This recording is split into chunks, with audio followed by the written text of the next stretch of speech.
Hello, everybody, and welcome to episode number 63 of the World of Sports podcast. I am your host, Diego Sandoval, and joined with me, as always, is my co-host, Logan Ring. Logan, say what's up to the people. What's up, everybody? We've got a great episode in store. It is Friday, December 17th, week before Christmas Eve. It's going to be great.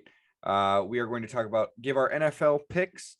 We are going to talk a little bit about the NBA and how COVID has affected the NBA and also the NFL. I think that's the main sports storyline this week for sure, is just COVID is dominating everything.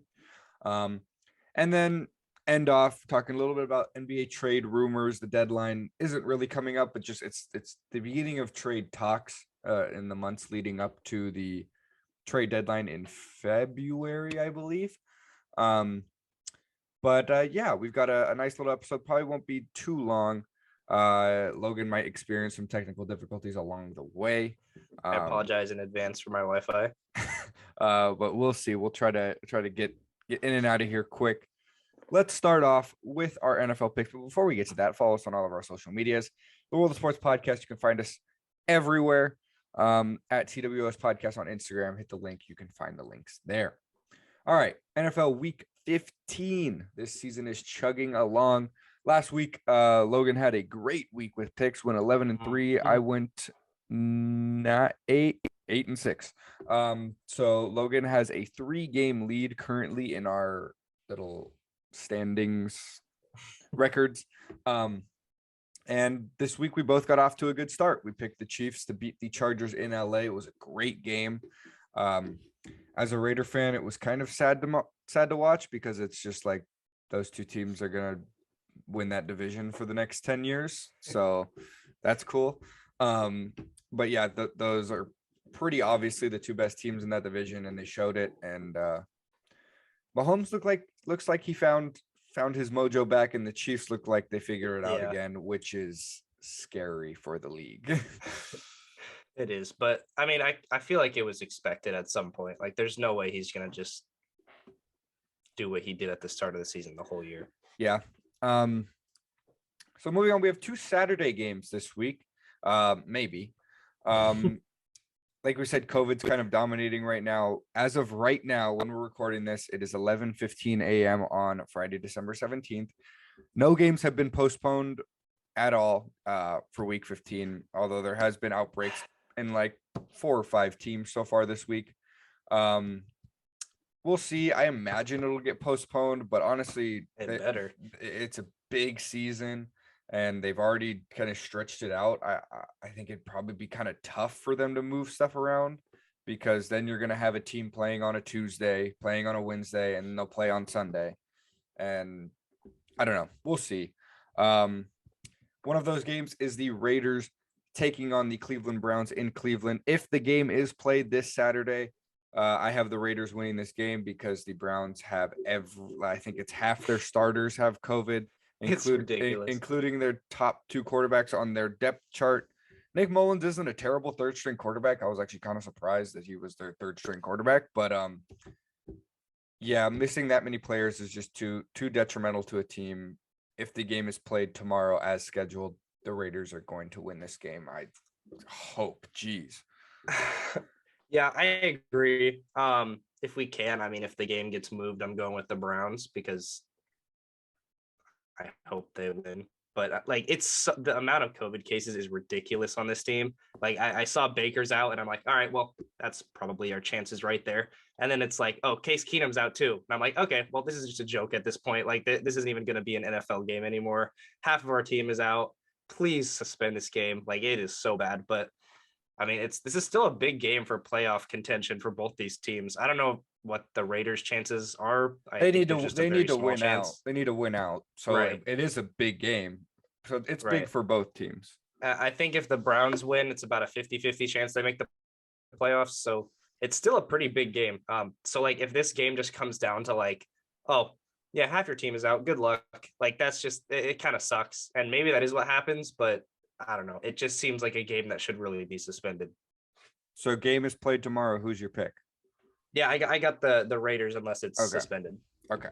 The other Saturday night game is the Patriots taking on the Colts, which is a big game in terms of playoff picture. The Colts have been good as of late, and the Patriots are the number 1 seed in in the AFC, which is just kind of like, oh great, they're back. Leave it to Bill Belichick to have a rebuild only take 1 season. The Colts are 7-6. They've looked good as of late, like I said. But I have the Patriots winning this one. I just think they know how to win games, and Belichick is a good enough defensive mind. He's probably the best defensive mind in the league to somewhat limit Jonathan Taylor, which has been the Colts offense. And they're going to find a way to score on the offensive side. So I've got the Patriots in this Saturday night game. Yeah, me too. I mean, I don't have much to add. It's just the Patriots over the last 2/3 of the season or whatever have been one of the best teams in the league. The Colts are still good, but I'm just really impressed with what the Patriots are doing. Yeah. Moving on, the Tennessee Titans are heading. Is it in Pittsburgh? Yes, it's in Pittsburgh to take on the Steelers. Logan, who do you have in this one? I got the Titans in this one. They had a couple rocky weeks before they were like the number 1 seed and then had the easiest schedule and lost a couple of those, which was pretty disappointing, but I still feel like they're a good team. Obviously very injured, but I just don't think the Steelers are as talented as them still. Ben has been not good the whole year. And I just feel like the Titans are a little deeper even with the injuries, so I'm rocking with them. I am going with the Steelers in this one. I just think that when the Titans have played, the last couple weeks without Derrick Henry, they beat the Jaguars. Whoop-dee, everybody beats the Jaguars. Got demolished by the Patriots, lost to the Texans, squeaked one out against the Saints. They just don't look like the best team anymore. And they were, I think they lost Derrick Henry and then they beat the Rams, and everyone was like, wait, is this team like still really good? And they just haven't impressed against teams that they should honestly go out and dominate. So I've got the Steelers in this one. And I mean, saying that, the Steelers haven't been too good all year, but they put up fights against good teams. I mean, we've seen them, they're 6-6. Like, it's not a good record, but they're not like one of the worst teams in the league. 6-6 and 1. But yeah. Oh yeah, and 1. But I think it'll be an interesting game because it's two teams that, like, the Steelers are pretty much out of it. I mean, not technically, but pretty much. And the Titans are have that division kind of at this point, unless the Colts can kind of make a run. But I've got a little bit of an upset here. Pittsburgh's a tough place to play. I've got the Steelers in this one. Okay. Moving on, the Buffalo Bills are taking on the Carolina Panthers in Buffalo.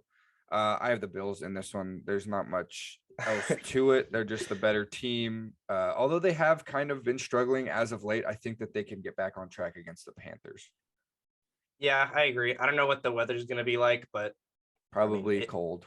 Yeah, I mean, any weather, it's still going to benefit them, and it's at home. So I just don't see them losing this. Yeah. Moving on, NFC East matchup. The Washington football team is traveling to Philadelphia to take on the Eagles. Who do you have in this one? I got the Washington football team in this one. Some games they actually do look pretty good, and others they just don't. But their defense has picked it up lately, and I feel like against the Eagles, it's a team that they should beat at least. I think this is actually kind of evenly matched team, at least more than I would have thought. But yeah, I still got Washington in this one. I just don't think the Eagles defense is going to be able to do as well as Washington does, and the offenses are okay. So yeah, I think Washington barely wins this. Yeah, it's a battle of two very mediocre teams, in my opinion. I think Washington wins this one as well. I just think they're slightly less mediocre and a little bit better. Not to say they're good. I just think they're like a fine team. Right. But I've got Washington over the Eagles in this one. Moving along, we have the trash bowl of week 15. The Jacksonville Jaguars are taking on the Houston Texans. I have the newly revitalized Urban Meyer is out of there. I have the Jaguars winning this game. The team hated Urban Meyer. Everybody hated Urban Meyer. He didn't know how to use his best players to his advantage. He has a guy who ran for, I forget the exact number, but 1,000+ yards as a rookie last year and didn't give him any touches like at all this whole season. drafted another running back just to kind of say, hey, there's another guy. He was never good, and he was never going to be good. And they fired him 13 weeks into his NFL coaching career. And I think this team kind of has this new sense of, you know what? Let's show him that he was like that bad of a coach, and let's win a couple games. And the Texans aren't good either. So I'm going to go with the Jaguars in this one. Yeah, I mean, I got the Texans in this one. It's not a game that anybody should watch, honestly. But yeah, I mean, it's exciting to see what the Jaguars will do without Urban Meyers. Apparently, he was like kicking his team, he's a bad his players. I don't know how you think that's a good idea, but I'm very glad he's gone. Maybe Trevor Lawrence was getting held back by him too. I don't know. But yeah, I really don't have a ton to add. I just think the Texans maybe are the better, worse team, but that's very debatable. Both these teams have 2 wins. It's going to be a really bad week, but we'll see. Yeah, it's not going to be a good game. Moving on to another NFC East matchup, the Dallas Cowboys are taking on the Giants in New York. I got the Cowboys in this one. Giants have struggled with injuries this year. They're just not a good team this year. And the Cowboys they're going to win that division, I think. Even with the kind of the way their offense has sort of slowed down as of late. And a lot of that has to do with Zeke not being fully healthy. Tony Pollard is struggling with injuries right now too. But it's the Giants, and I think the Cowboys should handle this one pretty easily. Yeah, I agree. The Cowboys' run offense has been really slowed down, whether that's injuries or just not play calling for it. But I mean, Dak is still a good quarterback, and I feel like the Cowboys are they're going to make the playoffs. So this is a game that you need to win for that. So yeah, I feel like it's going to be pretty easy. Yeah, another pick that is very easy, at least for me, is the Arizona Cardinals beating the Detroit Lions. Do you have anything to add? You shouldn't, really. There's not much. No, the Lions are terrible. I don't know why you picked them last week, but if they won, you would have looked really good. So, hey, they were riding the hot streak of one win. They were. Yeah, but they are not going to beat the Cardinals. Cardinals are arguably could be considered the best team in the league. They did just lose to the Rams, but I don't know. That was a good game. Kyler Murray hasn't looked like himself, but guess what? It'll work against the Lions. Moving on, the Dolphins are taking on the New York Jets. Another one that shouldn't be too tough. Who do you got in this one? I got the Dolphins in this one. I think the Jets defense has been worst in the league for the last half. The Dolphins aren't great, but they're definitely not as bad as the Jets are. And it's just another one where you're picking against the Jets, basically. Yeah, that's basically all I got to add. It's just picking against the Jets again. Yep. Dolphins are winning this game in Miami, even with Jalen Waddle out due to COVID. And I don't know if that has spread around them yet. They might be another game that's kind of in the wishy-washy phase, but I think the Dolphins win this game. Moving on, the Cincinnati Bengals are taking on the Denver Broncos. The Broncos beat bad teams and they lose to good teams. And the Bengals are a good team in my opinion. So I've got the Bengals in this one. Yeah, I mean, I got the Bengals too. It's just, I don't know. I would love for them to lose. I just think that they're a much more talented team. And I mean, I don't know what is wrong with the Bengals because like you just said, they lose to bad teams for no reason. But yeah, I feel like this is a game they definitely win. Yeah, and the Broncos haven't impressed in their wins. Right. They beat what they started out. Breaking news. You see that? Which one? Raiders Browns have been postponed. Monday. Let's go. Oh, we're gonna get. That's not that far away. We're gonna get double Monday night games, so it's on Monday. So that pick still stands unless you want to switch. I don't know how many players are gonna get back by then, but I'm sure it'll be enough. Hopefully, one of the quarterbacks. That's 2 days later. There's gonna be 2 Monday night football games this week. So I'm gonna stick with my pick because I just don't know. They didn't practice all week. I'm sticking with the Raiders. I'll go with the Browns. I mean, maybe an extra 2 days will help. It's probably not the smart pick, but I'm just hoping that some players will come back. All right. So we've got our first little breaking news. We could see more. We have a report from Adam Schefter that the Washington football team game and Philadelphia might be played on Tuesday. My pick still stands in that game, I think. But yeah, let's move on. Right now, that's all we have is the one game confirmed to be moved, the Browns Raiders game, which I saw coming. It's pretty obvious. Browns are really struggling. Let's move on to our next pick. We have the 49ers taking on the Atlanta Falcons. It seems like a common theme this week. The Niners are the better team, and I can't really justify picking the Falcons. I just think the Niners are a solid team that honestly might make a little playoff push here. Yeah, they've been a lot better as of late too. They kind of had a slow few weeks in like the middle of the season, but since then they've actually looked kind of solid. And the Falcons just have been kind of sort of bad the entire season. So yeah, it's just 49ers for me again. Yeah. Moving on, another divisional matchup. The Seattle Seahawks are going to make their way to SoFi Stadium to take on the Los Angeles Rams. Seems like a common theme. What do you got in this one? Yeah, I mean, the Seahawks just have been so bad this season, and the Rams have been good. It's not a complicated pick again. I just got the Rams. Yeah, Rams are coming off a very big win against the Cardinals. They're riding high. And the Seahawks are coming off a win against the Texans. But yeah, I've got the Rams as well. Now, in what could be the game of the week, the Green Bay Packers are heading to Baltimore to take on the Ravens. This is going to be a good game, and neither of them are the favorites in their conference, but these are two playoff teams, potential Super Bowl. I don't know, but it's going to be a good game. I think these two teams match up well. I think it's going to be close. The Packers like to throw the ball. The Ravens like to run the ball. I think that'll be fun to watch. But I just think in close games like this against high-level teams, Aaron Rodgers pulls it out. So I've got the Packers over the Ravens in this one. Yeah, I agree. I'm taking the Packers too. I think this could be an offensive shootout. I mean, both defenses are solid too, but I got a prediction later. But I'm also just kind of rooting for the Ravens to lose, to be honest. But I also would just pick this anyway. But yeah, I just think the Packers are a better team right now. Yep. Speaking of better team right now, I believe that the Tampa Bay Buccaneers are the better team right now than the New Orleans Saints, despite the fact that the Saints did the Saints beat them this year? I think they did. But I have the Buccaneers winning this game. Yeah, I got the Bucs too. So there's a stat: the New Orleans has won 6 straight games versus Tampa Bay, which is really weird. They give them problems, but also like Drew Brees was on that team and stuff. So it's not really the same team at all. Obviously, they don't even have Jameis Winston anymore. I got the Bucs. It's Tom Brady. They're a better team. There's not much more to add. Yeah. Moving on to the, I guess, second Monday Night Football game now is the Vikings taking on the Bears. Both Bears are bad. Vikings are I have the Vikings in this one.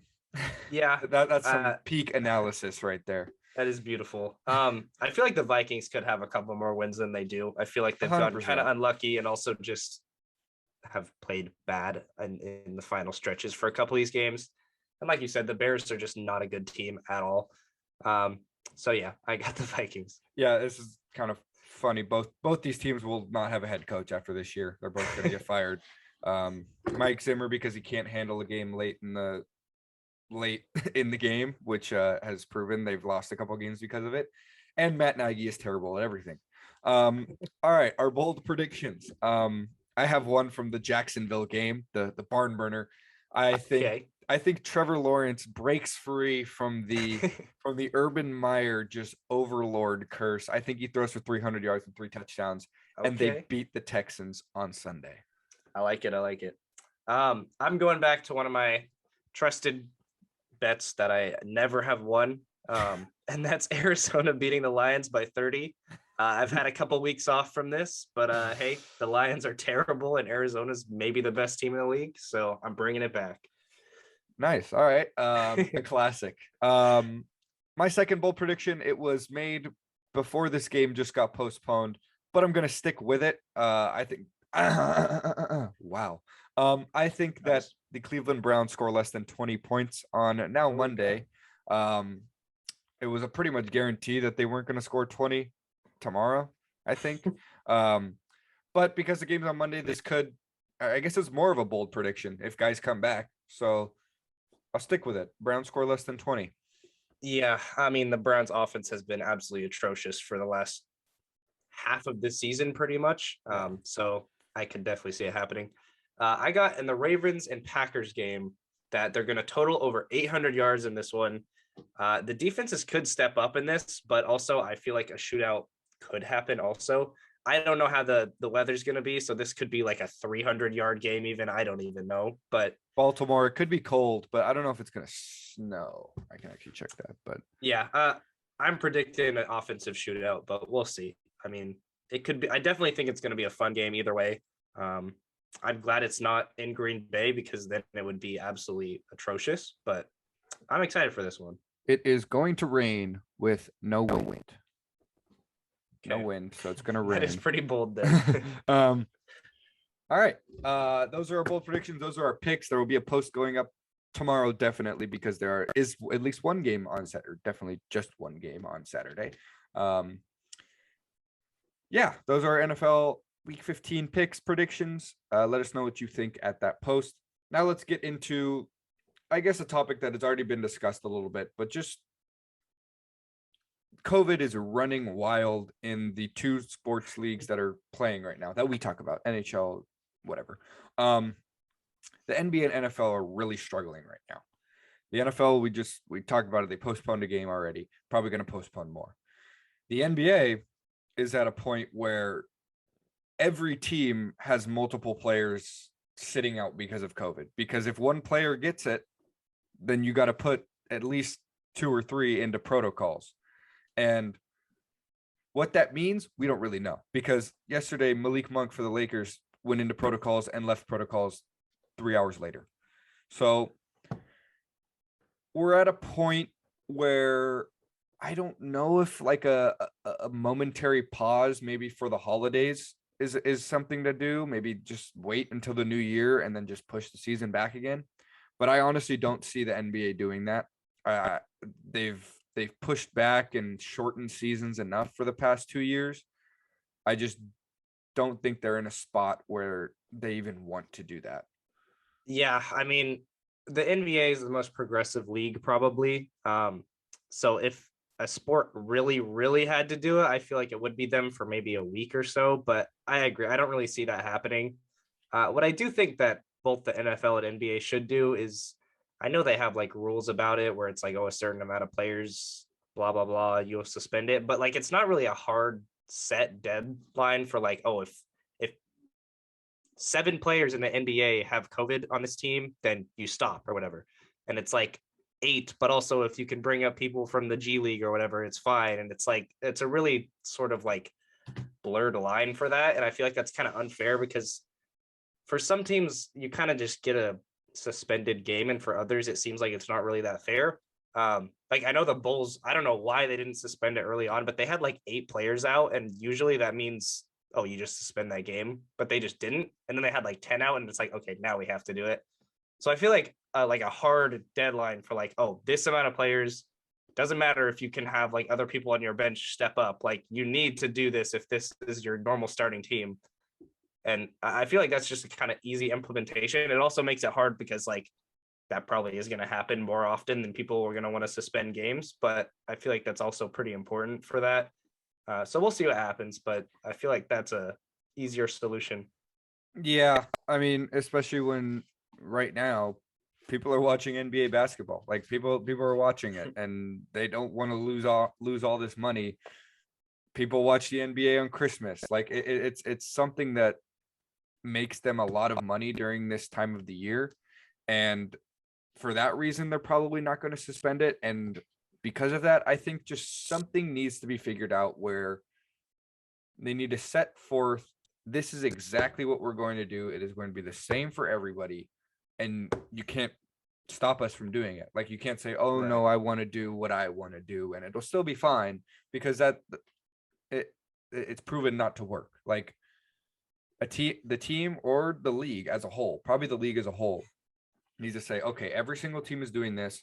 And that's what's happening. Like whatever it may be, testing every day, probably really encouraging vaccines because it obviously helps.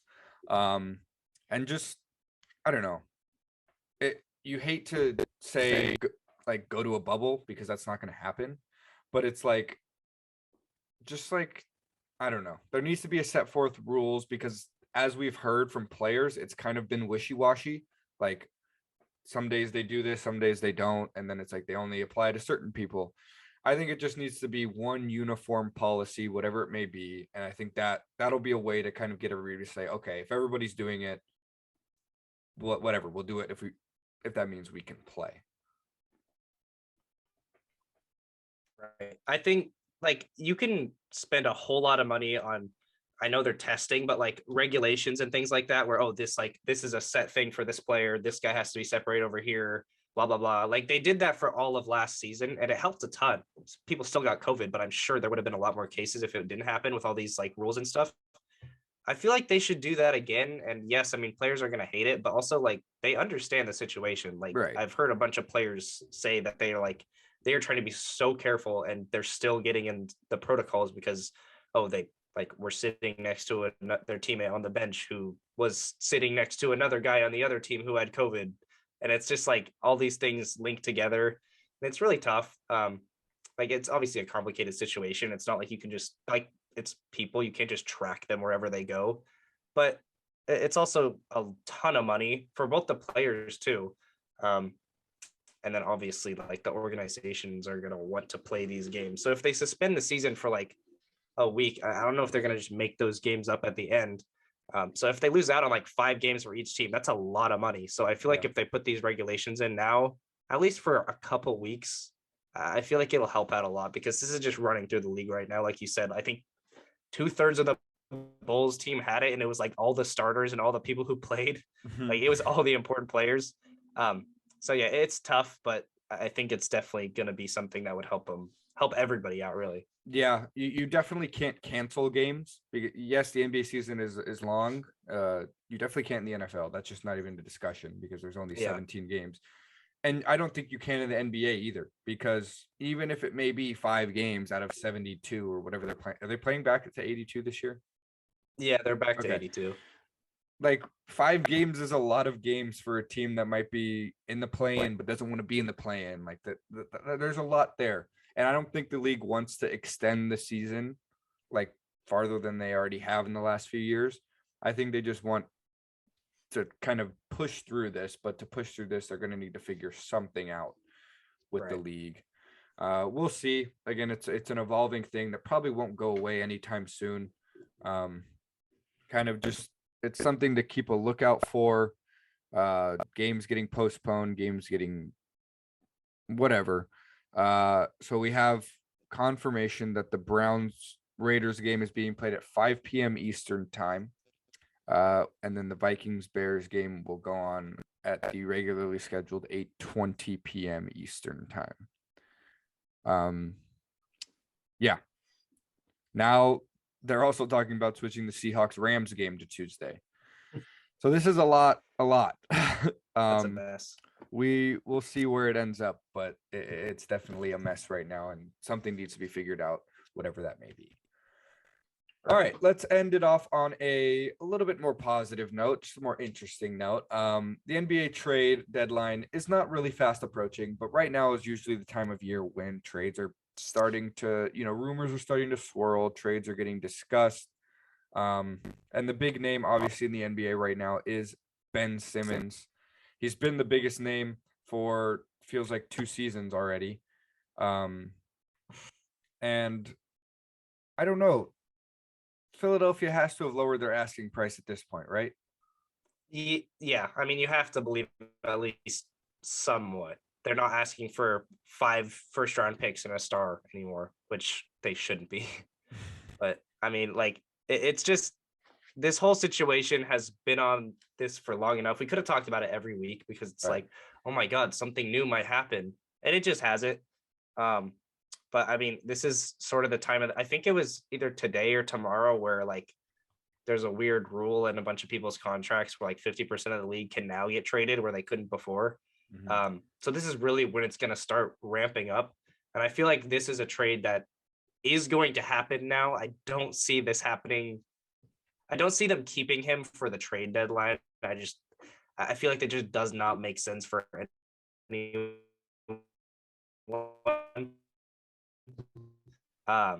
But yeah, it's exciting because I felt like that for so long. And the trade that I still feel like looks the most promising is for the Trailblazers, and that's not Damian Lillard, but I think CJ McCollum and maybe a young player or something. That's a good haul for the Sixers if they can get that. And you could put Seth Curry at the 1 or something. I don't really know. You could put Tyrese Maxey, and I don't know. I mean, could Seth Curry just come off the bench and still play 30 minutes? I don't know what CJ McCollum would do, but he'd definitely help out that team more than they have right now. Ben Simmons is obviously doing nothing. But yeah, I mean, we'll see. The trade talks for the Trailblazers are ramping up too, and Damian Lillard does not want to be traded, but that doesn't mean anybody else on the team is safe. But yeah, I mean, it's an exciting time because I know trades are coming. I just want them to start rolling out. Yeah. CJ McCollum getting traded felt like something that was like pretty solid in terms of it definitely could happen. And then he got seriously, injured. He has his collapsed lung, and nobody really knows what that means in terms of how he's going to come back. Very true. I'm not sure if the Sixers are going to want to take that risk if he hasn't played since he has suffered this injury.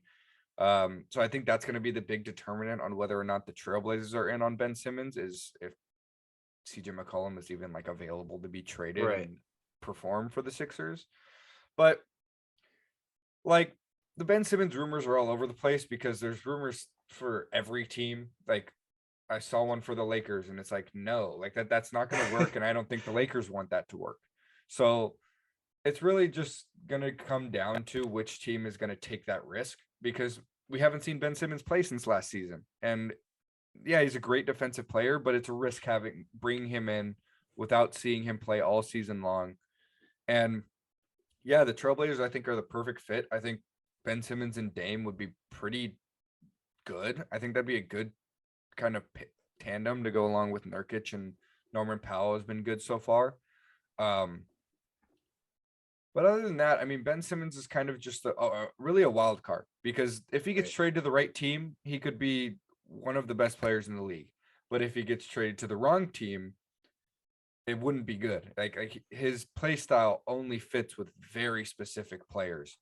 And it's just going to come down to whether the Sixers find a trade partner that fit with Ben Simmons, or whether it just screws up everything and he goes to some team that doesn't need him. But we'll see.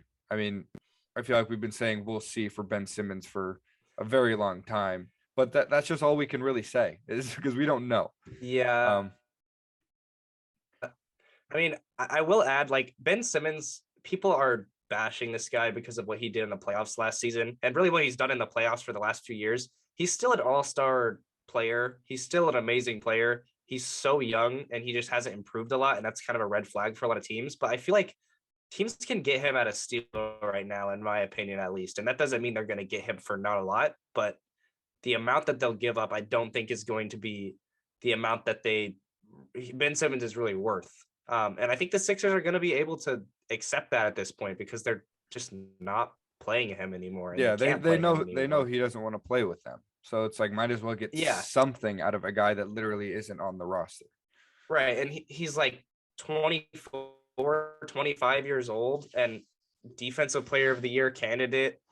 In the playoffs, yes, he had a terrible, terrible series, but he's still an all-star. He could be an all-NBA type player, I think.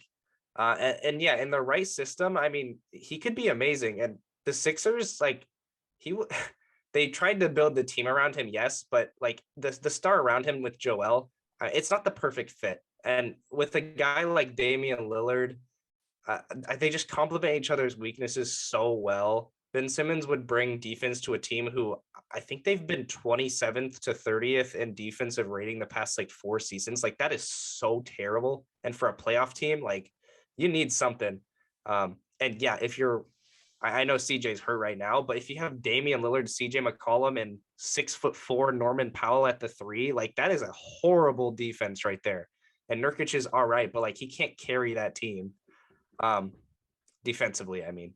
But like, it's just Ben Simmons, I think, has been so undervalued now for so many players, so many fans, I mean, just because what we saw him last, but people are forgetting how impactful he can be. And I'm just really excited to see him on the floor again, hopefully. But yeah, I said that actually like 4 months ago. So it's just annoying. Yeah, we'll see. Like I said, there aren't many rumors. Like there's definitely a lot of rumors, but there's not many significant talks. But I think the main rumor that a lot of people see happening, and it's most likely going to happen, is that the Indiana Pacers are going to blow it up. I mean, they've been a solid like 7-8 seed for the past couple of years, but we've talked about this in the podcast before. That's not a place you want your team to be. Like you don't want to just be a consistent 7-8 seed that loses in the first round every year. Yeah, they're the perfect example of that. There's no room for improvement. So you either have to blow it up or make some big move for an actual like superstar stud. And I just don't, the Pacers don't have the assets for that. And I don't think they really want to do that. And all signs point to Sabonis leaving, Karis LeVert leaving, and probably Miles Turner too. Right. I haven't seen Malcolm Brogdon's name thrown around, but he might be out as well. And it just seems like you can talk about so many different teams because all those guys bring different things to the table, and I feel like can fit in a bunch of different systems. Yeah, I feel I definitely agree with that. I feel like the Pacers have a bunch of like the third star type of guys, and then I think Sabonis is probably like a second star type of guy. And I think he believes he's a number one guy, and I mean he should. He's put up insane numbers, but also like, I mean the Pacers understand like, yeah, you've been great for us, but it's not like you're putting up MVP numbers and also leading us to like a third seed or something. Like we have all this talent, but we just can't go anywhere with it. So it's definitely time to do something at least. I could see them keeping a guy like Malcolm Brogdon and trying to build around him. I mean, he's been so impactful and like his advanced stats are insane. I mean, he is just a really good player. So, I mean, I could also see teams wanting to trade a lot for him if they're contending. But yeah, it's definitely the time to blow this team up. They can get a lot back with all the players they have. I mean, Karis LeVert too. Like even Sabonis could bring in multiple first round picks, like a young player. Miles Turner is a guy who like a contender would love to have. I've seen him thrown around with a team like the Warriors, which is just horrifying in my opinion. Like the guy leads the league in blocks. He's also a 3-point shooter. He's like in that system, he would be so good. It's scary. Like the Lakers, I've seen rumored. I don't see how they could do that, but it's basically like he's just a perfect fit for very good teams. So I definitely see him getting traded at least. Also, that fit around Sabonis has been questionable for the last 4 years or whatever. So yeah, I'm excited to see what the Pacers do because they really need to blow it up. It's been a bad season so far. With the amount of talent they have, they should be better than they are. And yeah, like if your ceiling is like maybe a 6 seed, that's just not good enough. So we'll see what happens. But that this is a thing I'm very confident about is that they're gonna make some trades at least. Yeah, Indiana is definitely going to be, honestly, could be the team that shapes out the playoff picture as a team that isn't going to make the playoff picture, because LeVert, Sabonis, Miles Turner, those 3 guys will all be so valuable to a contender. LeVert can come off the bench and drop 20 points. Sabonis will give you a double-double. And Miles Turner will play amazing defense at the rim. Like, those are 3 very valuable assets to any team looking for it.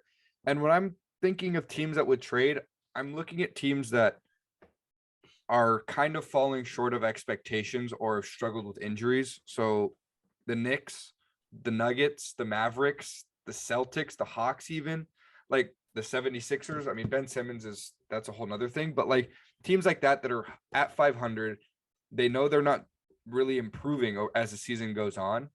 And so I feel like they're going to be at a point where it's like, okay, we need a scoring guy off the bench, Karis LeVert. We need a defensive big man, Miles Turner. We just need another star, Domantas Sabonis.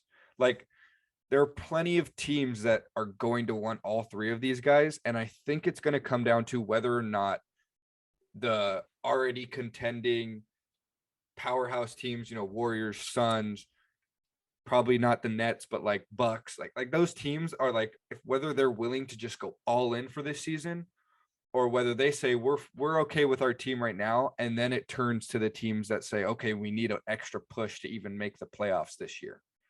Right. So I think that that's the two sides of the coin. But then you look at the other teams. I don't see the Lakers doing anything like that. The Heat are pretty good right now.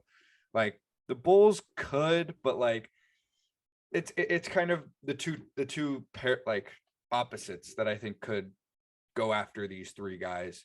And we'll see. I mean, like we said, so many teams are linked to these guys that it's just like it's going to come down to whether a team just wants to add to their strength or they need something to make that push. Yeah, and I feel like for a contender, I don't think any contender is going to be able to have enough to give for a guy like Sabonis. I think his trade value is going to be too high for that. But Miles Turner could be so impactful for these teams. Karis LeVert, I mean, he could start for some of these teams, but even as a six man, putting up, I don't know, an efficient 16 or something is very valuable. But yeah, I mean, it's exciting. I think Sabonis is probably out of there. I feel like it just hasn't been a great situation with him in the front office for the last few months, it seems like. And the Pacers have been doing a really good job at keeping this kind of low. Like it hasn't been blown up or anything. But yeah, I'm excited to see Sabonis on a new team if he goes somewhere. I feel like I don't know. It would probably be like a team just below 500 for him that could actually afford to give up enough. But yeah, like Miles Turner, I already said it, but like a team like the Warriors actually has enough to give up to him. I don't know if this is even proposed, but like if you give up James Wiseman and a first round pick, maybe Moses Moody or something, I feel like that would be a steal for the Pacers. And like he's going to contribute to winning right away, which is really, really scary. But if the Pacers play their cards right, they could have so much young talent on this team, so many draft picks and capital. They just have to do it right, obviously. But yeah, I mean, if you're a Pacers fan or whatever, like it sucks, but also like you have to think of this long term. This team is not going anywhere. And if you do it right, you're gonna have such a great future set up for yourself with draft picks. I mean, obviously aren't 100% sure, but that is so much draft capital you can accumulate with like 4 really good players that you can trade. So it's also sort of exciting for them, even though, I mean, it sucks to trade away your good players, but a change is really needed in this organization. Yeah, right now, and a change is going to come. I think that's pretty obvious. But yeah, that's all we got for today's episode. We talked about our NFL picks, our NFL Week 15, kind of what's going on in the NFL right now, because a lot of stuff is, including COVID, which is another thing we talked about is going on in the NFL and NBA right now, kind of blowing it up. And then we talked about the NBA trade rumors, stuff going on with the Pacers, Ben Simmons. All you need to know for this week in sports. Yeah, thank you so much for listening. If you made it this far, this has been the World of Sports podcast. And for my co-host, Logan Ring, my name is Diego Sandoval, signing off. Signing off.